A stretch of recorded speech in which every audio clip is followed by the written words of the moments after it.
आज 9 अगस्त है। 9 अगस्त को अगस्त क्रांति के रूप में भी जाना जाता है।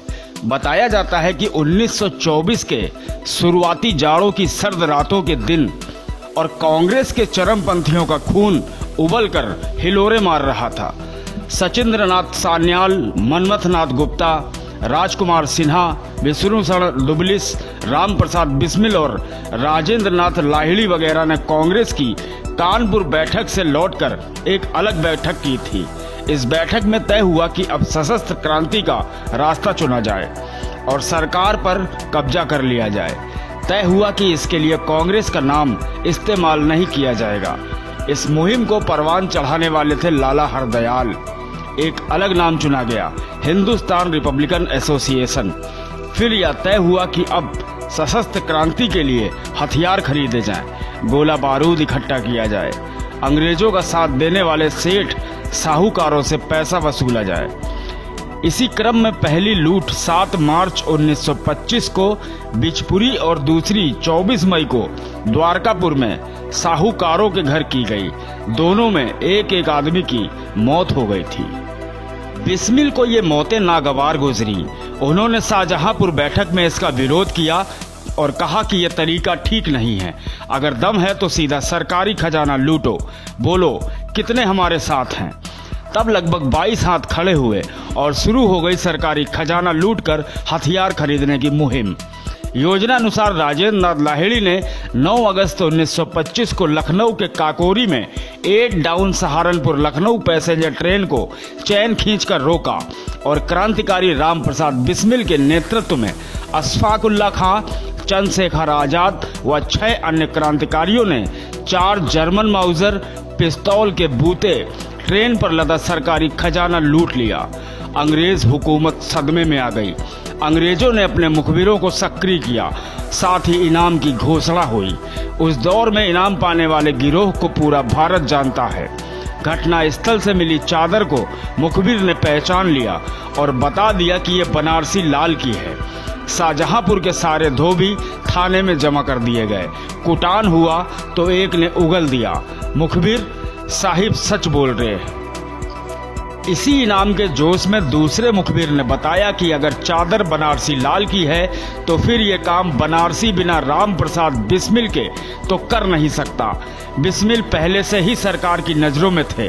सो मुखबिरों की अथक मेहनत से 26 सितंबर 1925 की रात में बिस्मिल के साथ पूरे हिंदुस्तान से 40 युवकों को गिरफ्तार कर लिया गया। राजेंद्र नाथ लाहिड़ी, पंडित राम प्रसाद बिस्मिल, अशफाकुल्ला खां तथा ठाकुर रोशन सिंह को फांसी दी गई। 16 क्रांतिकारियों को 4 वर्ष काला पानी की सजा हुई। शेष साक्ष्य के अभाव में बरी हो गए। मुखबिर का इलाके में शानदार मकान और बगीचा है।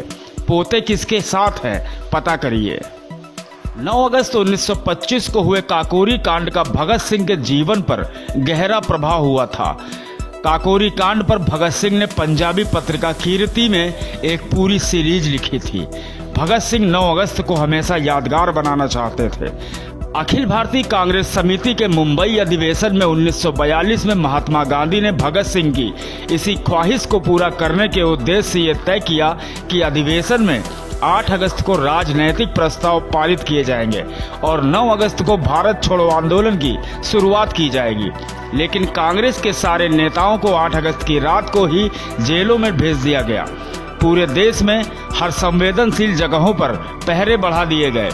तब ऐसी विकट परिस्थिति में अरुणा गांगुली ने 9 अगस्त को हजारों युवकों के हुजूम का नेतृत्व करते हुए मुंबई अधिवेशन स्थल ग्वालिया टैंक मैदान में तिरंगा फहरा दिया और अंग्रेज हुकूमत को खुली चुनौती दे डाली थी। पूरे देश में आंदोलन भड़क उठा। अरुणा गांगुली अपने जोरदार भाषण के बाद भूमिगत हो गई और पूरे देश में घूम घूम कर आंदोलन का नेतृत्व करती रहीं।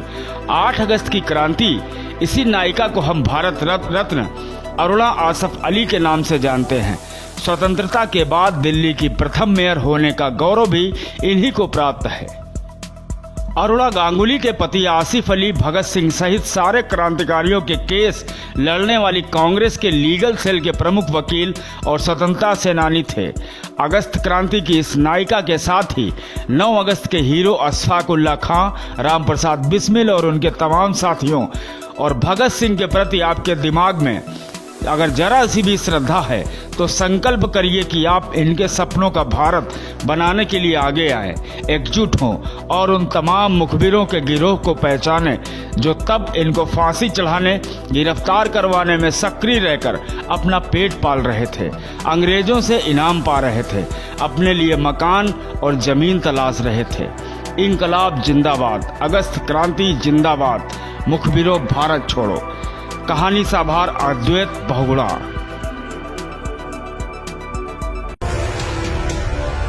न गोदी मीडिया न विरोधी मीडिया, न इसकी मीडिया न उसकी मीडिया, हम हैं जनता की मीडिया जनज्वार। जनज्वार की हर खबर को जन जन तक पहुंचाने के लिए फेसबुक पेज को फॉलो करें, शेयर करें।